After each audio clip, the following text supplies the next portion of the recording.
Adanya koperasi di Kota Denpasar yang kurang sehat hingga beberapa di antaranya terpaksa dibekukan mengundang keprihatinan Dekopinda.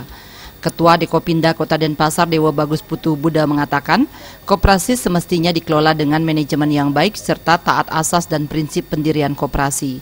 Menghadapi persaingan yang semakin kuat ke depan, koperasi harus meningkatkan kompetensi SDM dibarengi peningkatan mutu dan pelayanan bagi anggota.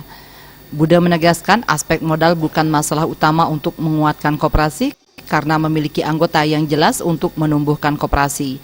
Salah satu upayanya melalui penghimpunan modal penyertaan dari anggota, kekuatan penyaluran kredit juga akan semakin baik, namun harus didukung kesiapan untuk menjalankan manajemen pemasaran yang tepat. Nah, pertama kali koperasi kan biasanya kelemahan koperasi di permodalan. Jadi kita harus meningkatkan modal sendiri. Itu harus lebih besar.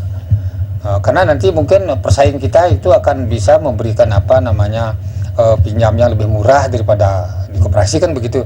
Jadi untuk mengantisipasi itu, jadi langkah awal kita adalah menambah modal sendiri. Nah, dengan modal sendiri itu berarti kita bisa bersaing dengan memberikan bunga lebih rendah dibandingkan bunga pasaran di luar kan begitu. Itu pertama. Ketua KSU Pemogan ini menambahkan, membuat koperasi berjalan sehat, maka penyaluran dana kredit juga harus tepat sasaran sesuai kemampuan membayar dari anggota.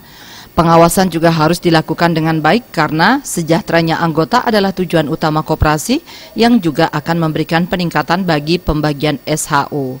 Di samping itu, kemampuan koperasi memberikan bunga lebih rendah bagi anggota merupakan capaian yang luar biasa karena dinilai mampu menjalankan kredit yang sehat sekaligus mensejahterakan anggota. Suteja dan Riase, Bali TV.